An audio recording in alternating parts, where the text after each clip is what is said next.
Hey guys, Josie here. Welcome back to my channel. Today I'm going to be showing you guys my favorite lemon curd recipe. It's by Food Network and it's yolks only. And the reason why I like to only use yolks for my lemon curd is because I tend to only use the whites for other things. So I just filmed a video called Making Meringues for the first time. You guys should go watch that. So the meringues are actually in the oven right now. I'm filming on the same day and I didn't have anything to use the yolks for, so we're gonna make my favorite lemon curd recipe. Stay tuned, and if you guys like my videos, go ahead and hit subscribe and that like button. And without further ado, let's get started.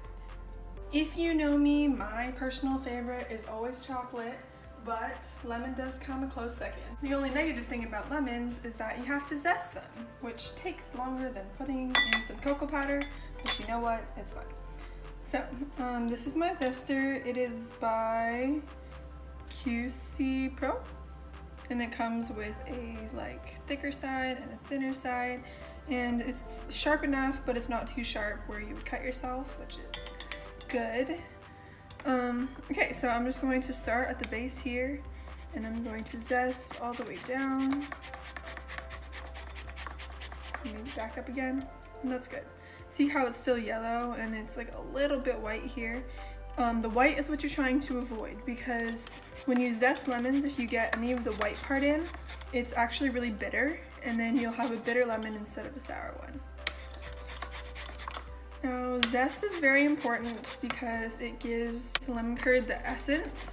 So something that I noticed, especially when I was making lemon cupcakes, is that the lemon juice helps give it the flavor, but the zest gives it that smell. So when you bite into the cupcake, you can inhale that lemon scent, and that's from the zest. See how it's kind of shiny at the bottom? When I was younger, I used to always think it was like water, but that's actually not true. It's actually oils.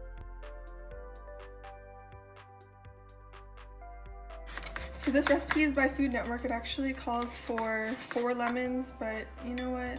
Ain't nobody got time for that.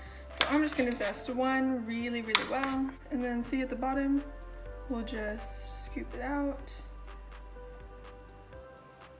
And you do not cut yourself because this is a great little zester. We also need to juice the lemons. So we're going to take our lemon, zested lemon, and we're going to cut.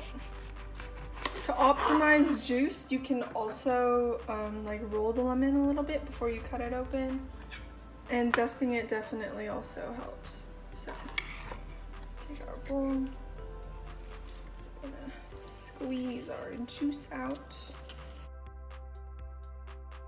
You can turn it and try it one more time. Next one.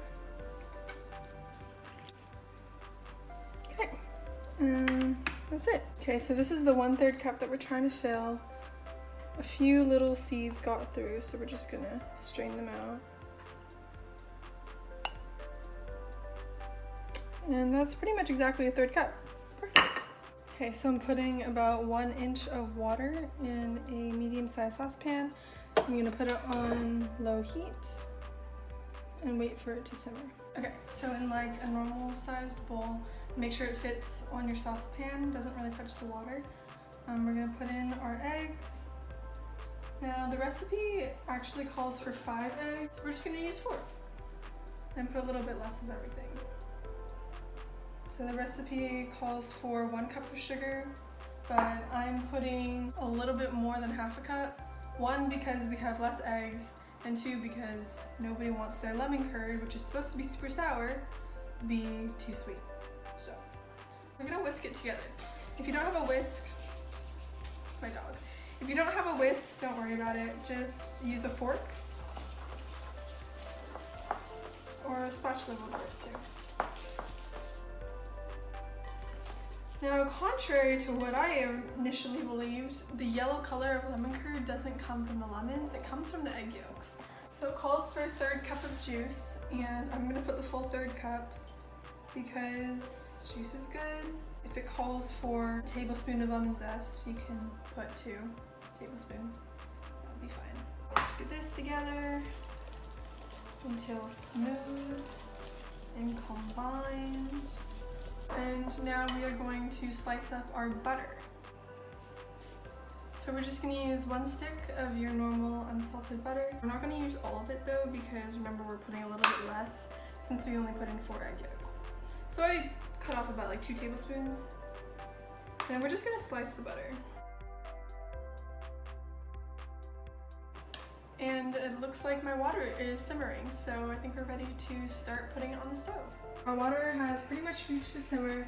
We're going to place our bowl directly on top of it. And this is called a double boiler, so we're not putting the heat directly on the egg yolks because they're eggs. Think about it as cooking it really slowly, because if you cook it too fast, then the eggs will just cook.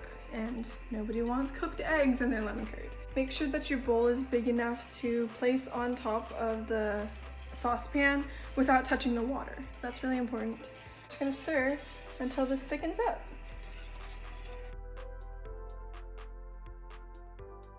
That looks pretty good. I can actually see the bottom of the bowl before it covers up. That's pretty much how I tell it's ready or almost ready. It says to remove it from the heat, but honestly, I just keep it on and I turn the heat off, but I'm not removing it. And this is where we're gonna start adding our butter. We cut the butter into smaller cubes because when we put it in here, we really wanna make sure that it melts quickly.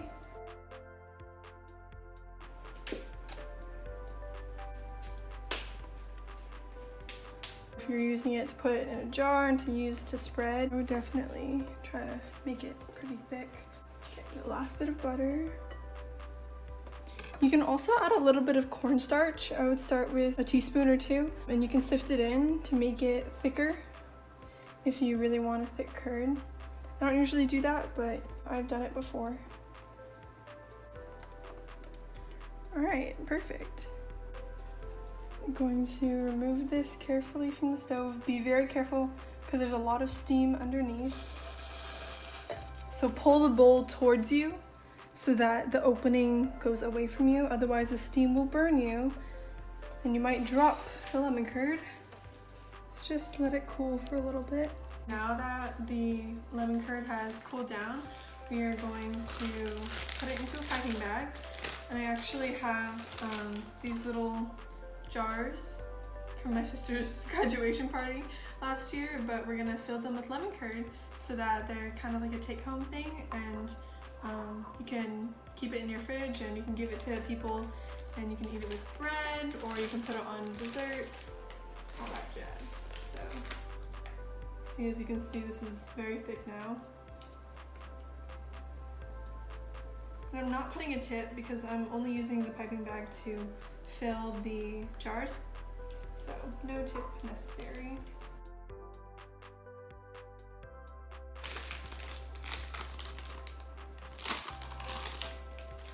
Alright, and then we are going to cut the top and put it in.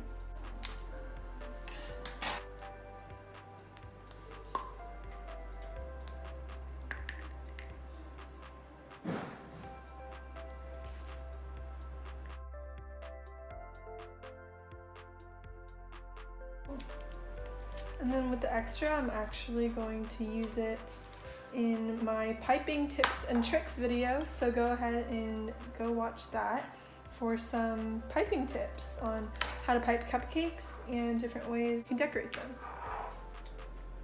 Well, that's it for this video. I hope you guys enjoyed it. If you did, please give it a big thumbs up. And if you want to see more videos like this, subscribe to my channel. If you have any suggestions on things that I should try next or do next, please leave a comment down below because I'm always open to trying new things. Bye!